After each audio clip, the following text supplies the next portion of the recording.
रावण को श्री हनुमान जी की पूंछ से चिढ़ थी। बात साधारण है, लेकिन अगर देखा जाए तो पूंछ से ही क्यों चिढ़ थी? पूंछ शब्द में श्लेष है, अंग विशेष को तो पूंछ कहते ही हैं, और समाज में लौकिक प्रतिष्ठा को भी पूंछ कहते हैं।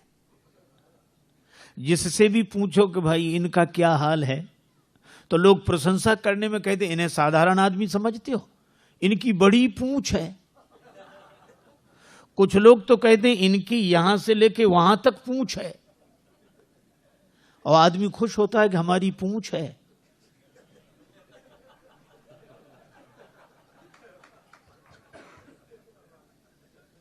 आज देखो कई घरों के बाहर वयोवृद्ध व्यक्ति मिल जाते हैं, बड़े उदास। उनसे पूछो क्या बात है, तो पहले तो नहीं बोलते, कुछ नहीं कुछ नहीं, नहीं फिर भी क्या बताएं, बोलो। का इस घर में अब हमारी कोई पूंछ नहीं रही। बोलो, रोना भी इसी बात का है कि पूंछ नहीं रही, और प्रशंसा भी इसी बात की है कि बड़ी पूंछ है। लोग कहते हैं उनके घर गए, चाय की कौन कहे, पानी तक के लिए नहीं पूछा। और मुझे लगता है कि सारे संसार में झगड़ा ही ये पूंछ का ही है, और हम चाहते हैं कि सबसे पहले हमें पूछो, फिर किसी को पूछो, चाहे मत पूछो। और रावण को भी श्री हनुमान जी की पूंछ से चिढ़ है, क्योंकि उसे लगता है कि हमारे यहां इनकी पूंछ।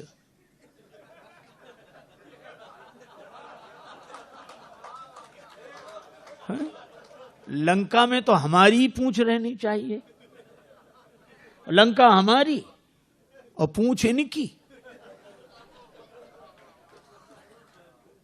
उसे पूंछ सहन ही नहीं हो रही है।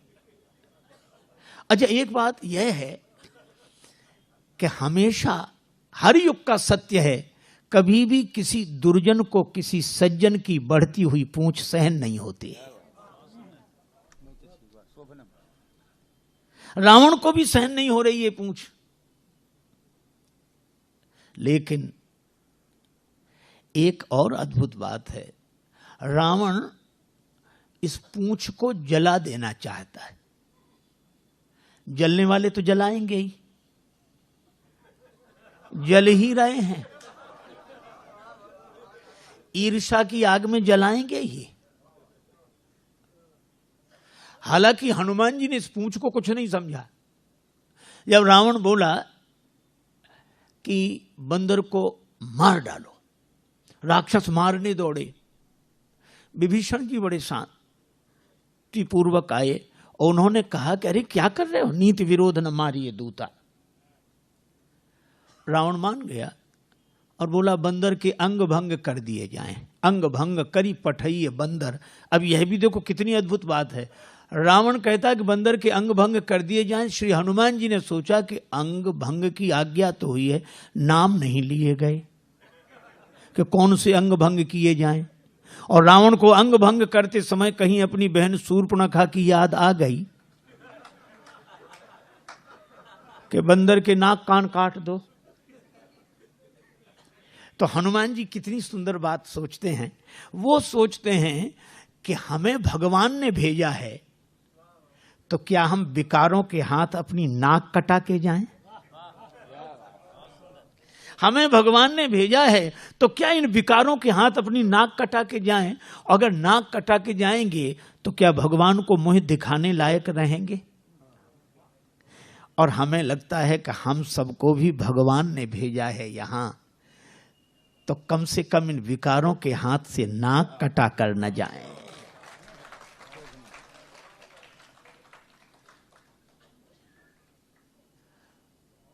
देखो, शूर्पणखा वासना के रूप में आई थी, और इस वासना ने बड़ों बड़ों की नाक काट दी। अच्छा, नाक कटना मुहावरा भी है। आदमी की आंख गड़बड़ हो जाए, चश्मा लगा ले, कान गड़बड़ हो जाए, गमछा बांध ले, टोपी पहन ले, और नाक जाए तो मामला फिर कुछ छिपाने का बचता ही नहीं है। अच्छा, एक और अद्भुत बात है, इन श्री राम जी, लक्ष्मण जी, जानकी जी तीनों ने किया सत्संग। कोई ना हो, तीनों ही सत्संग करते हैं। अच्छा, सत्संग भी कहां करते हैं? पंचवटी में। और कितनी अद्भुत बात है, पंचवटी में सत्संग, अर्थात इस 5 तत्व का शरीर पाकर हमें सत्संग करना ही चाहिए। और कोई ना हो, कोई बात नहीं, लक्ष्मण जी पूछते हैं, राम जी उत्तर देते हैं, जानकी माता श्रोता हैं, तीन ही सत्संग कर रहे हैं। ज्ञान वैराग्य भक्ति का सत्संग हुआ और सत्संग के बाद शूर्पणखा आई। ये बड़ी अटपटी बात है, सत्संग के बाद शूर्पणखा, पहले आती तो समझ में आती, पर सत्संग के बाद आएगी ही, क्योंकि परीक्षा तो पढ़ाई के बाद ही आती है। सत्संगी सच्चे की कच्चे ये परीक्षा करने आई। पर धन्य है रामचरितमानस का यह प्रसंग कि इस वासना ने बड़ों बड़ों की नाक काट दी और उस वासना को नाक कान काट के विरूपीकरण कर दिया इन सत्संगियों ने। अगर सत्संग सच्चा हो तो वासना नाक कान नहीं काट पाती, वासना ही नाक कान कटा कर जाती है। तो हनुमान जी सोचते हैं क्या हम रावण के यहां से नाक कान कटा के जाएं? नहीं, तो फिर नाक तो बनी रहे, पूंछ जाए तो जाए, पूंछ तो पीछे है। हनुमान जी ने एक काम किया, पूंछ लटक रही थी पीछे, दोनों हाथ से पूंछ को उठाया, माथे से लगाया। पूंछ को कभी चूमते हैं, फिर माथे से लगाते हैं, चूमते हैं, फिर माथे से। रावण ने देखा कि मामला क्या है। रावण तुरंत बोला, कपि कह ममता पूंछ पर। हम समझ गए कि बंदर को और कोई अंग ही याद नहीं आया, पूंछ ही याद आई, और रावण की दृष्टि पूंछ ही पे गई। सबई कहो समझाए, हनुमान जी ने सोचा काम बन गया। लेकिन रावण यह भी तो कह सकता है कि एक तलवार मंगाए के पूंछ देव कटवाए। हनुमान जी ने सोचा कि ये तो ठीक नहीं होगा, तो सरस्वती माता से प्रार्थना की कि कुंभकर्ण की बुद्धि बदली थी तो इसकी भी बदल दो। रावण बोला, तेल बोरी पट बांध पुनि पावक देहु लगाए, तेल में कपड़े डुबो, पूंछ में लपेटो, आग लगा दो। बचन सुनत कभी मन मुस्काना, भई सहाय सारद में जाना। सरस्वती माता ने सहायता कर दी। माई भगवती शारदा शारदा शारदा, माई भगवती शारदा। जय मराल बाहिनी महारानी,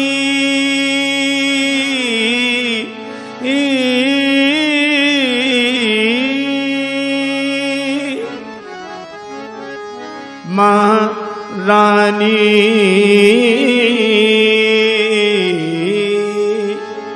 मराल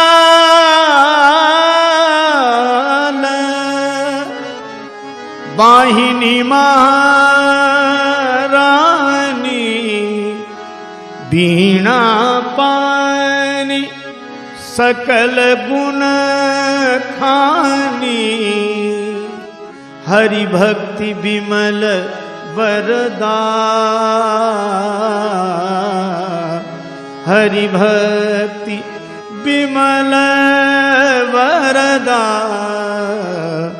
माई भगवती शारदा शारदा, भगवती शारदा। सरस्वती माता की कृपा।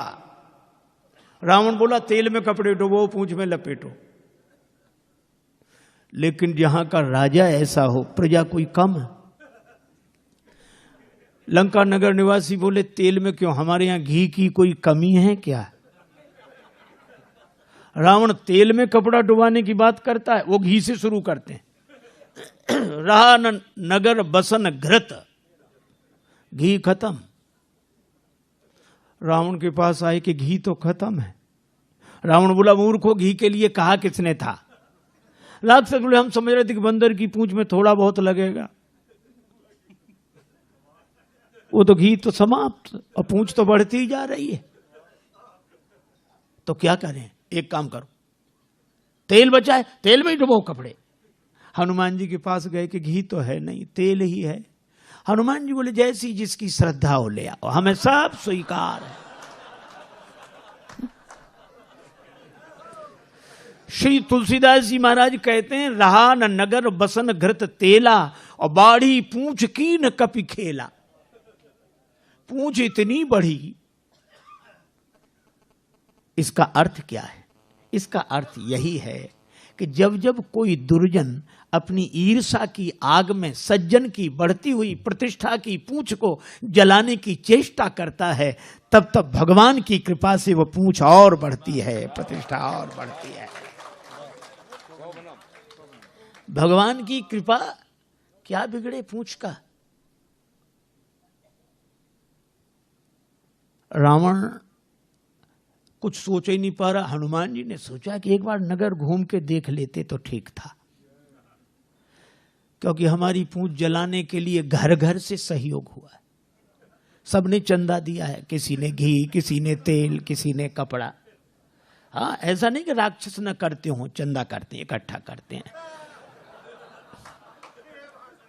किसी का जीवन नष्ट करना हो तो ये बड़े प्रेम से। हनुमान जी भी सोच रहे थे कि प्रसाद भी तो वहां वहां देना पड़ेगा जहां जहां से चंदा आया है। तब तक रावण बोला बंदर को नगर में घुमाओ। हनुमान जी बोले यही तो हम चाहते थे, लेकिन वाह, धन्य है श्री बजरंगबली। एक और अतुलित बलधामम, और दूसरी ओर शील कैसा। राक्षस मारहि चरण करहि बहु हांसी। लात मारते हैं, हंसी उड़ाते हैं, पर हनुमान जी तो कीन चाहूं निज प्रभु कर काजा। राम जी के बाण बनकर आए हैं। राम जू ने कपि पुंजन में सुत अंजनी को अपनाई के भेजो। माथे पे हाथ की छाह करी, कर मुंदरी हाथ गहाई के भेजो। राजस बैन न बोली सके, तब नैनन नीर बहाई के भेजो। संकट सीए को काटिवे को, हनुमान ही बाण बनाई के भेजो। हनुमान जी बाण बनकर आए हैं। अच्छा, और जानकी माता के सामने भी बोले। जानकी माता के सामने हनुमान जी ने यही कहा। माता ने जब हनुमान जी को देखा कि प्रभु ने मुझे भुला दिया, हनुमान जी बोले माता, प्रभु आपको भुला ही नहीं सकते। क्या प्रमाण है कि भुला दिया? का प्रमाण यही है कि चरण पर चंचुका प्रहार करने वाले जयंत के पीछे भगवान ने बाण लगा दिया, और हरण करने वाला अब तक आराम से बैठा है।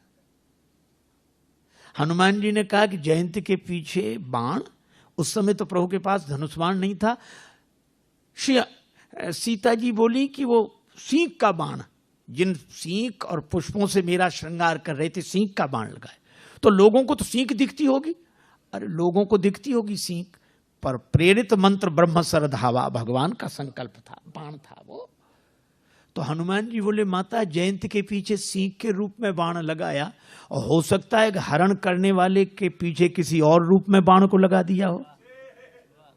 तो हरण करने वाले के पीछे किस रूप में बाण को लगाया?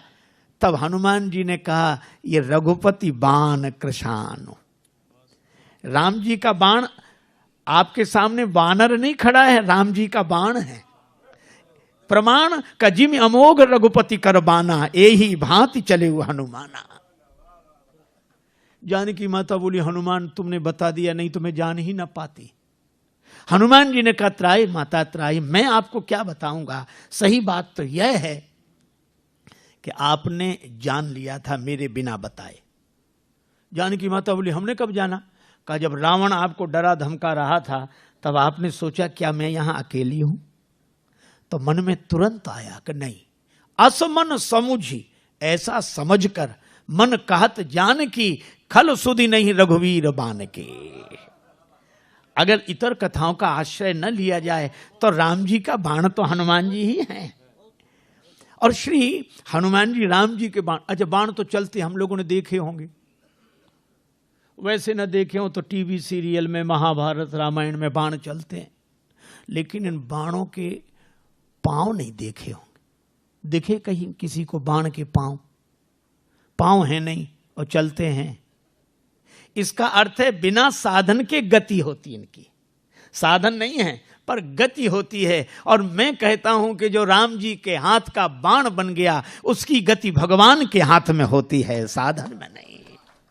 तो हनुमान जी तो राम जी के बाण हैं।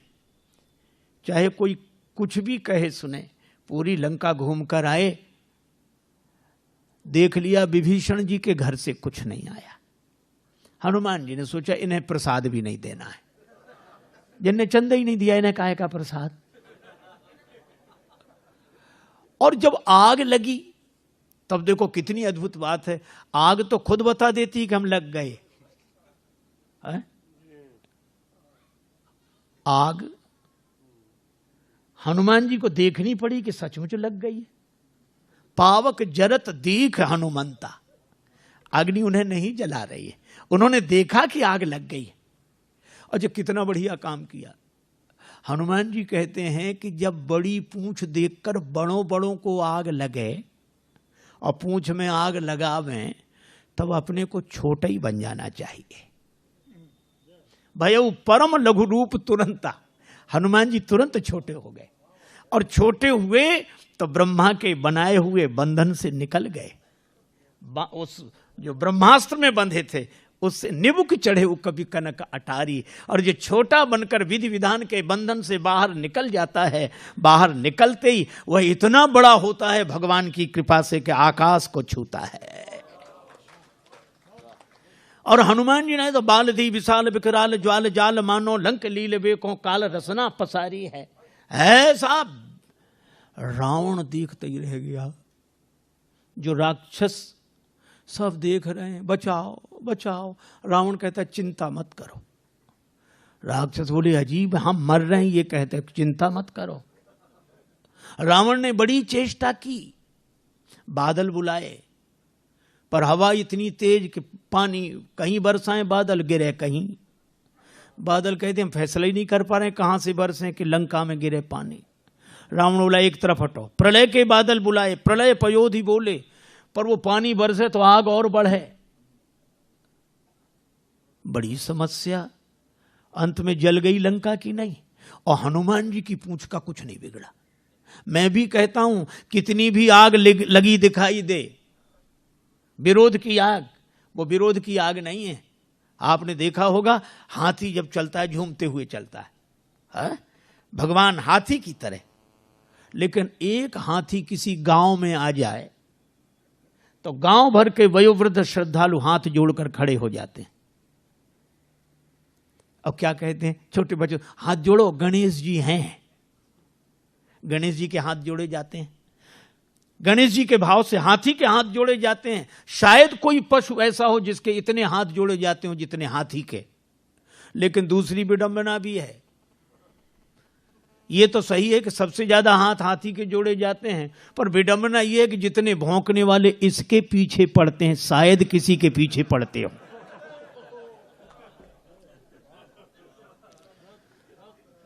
ये स्वाभाविक नियम है, जिसकी स्तुति होगी उसी की निंदा होगी।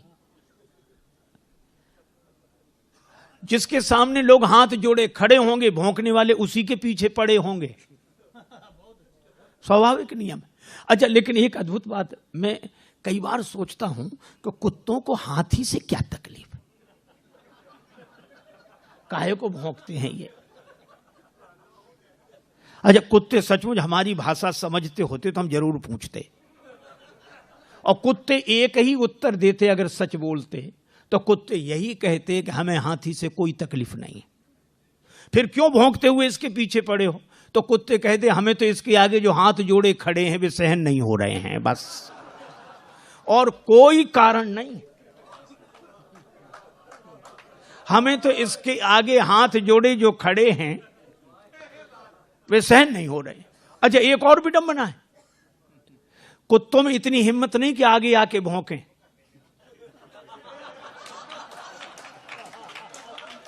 कुत्ते कभी आगे आके भौंकते नहीं हैं और पीछे भौंकना बंद करते नहीं हैं।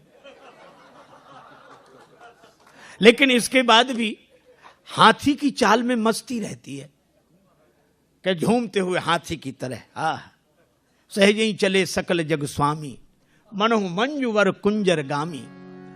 है हाथी की तरह। क्यों? हाथी की एक विशेषता है, वो हाथ जोड़ने वालों के पास ठहरता नहीं है और भौंकने वालों की ओर मुड़कर देखता नहीं है। और मुझे तो हर युग से यही दृश्य दिखाई पड़ता रहा लोगों को, और आज भी हमें वही दृश्य दिखाई देता है। हाथ जोड़े लोग खड़े हैं, भौंकने वाले पीछे पड़े हैं, पर भगवान का भक्त मस्त हाथ गजराज की तरह झूमता हुआ भगवान के भरोसे चल रहा है। और इसीलिए मस्ती है। देखो, श्री हनुमान जी की पूंछ का कुछ नहीं बिगड़ा। ये लंका बिगड़ गई, सोने की लंका बिगड़ गई, पर हनुमान जी की पूंछ का क्यों नहीं बिगड़ा? केवल एक बात। जानकी माता ने पूछा, लंक जला के जली भी नहीं। जानकी माता पूछती है, लंक जला के जली भी नहीं, हनुमंत विचित्र है पूंछ तुम्हारी। हनुमान बड़ी अद्भुत पूंछ है, लंका जला के भी नहीं जली। कौन सा जादू भरा इसमें, कौन सा जादू राजेश भरा, हंसी पूछती हैं मिथिलेश दुलारी। कौन सा जादू है हनुमान तुम्हारी पूंछ में? हनुमान जी ने कहा कि माता, बोले कपी ही राघव आगे हैं। हृदय में आगे राम जी हैं।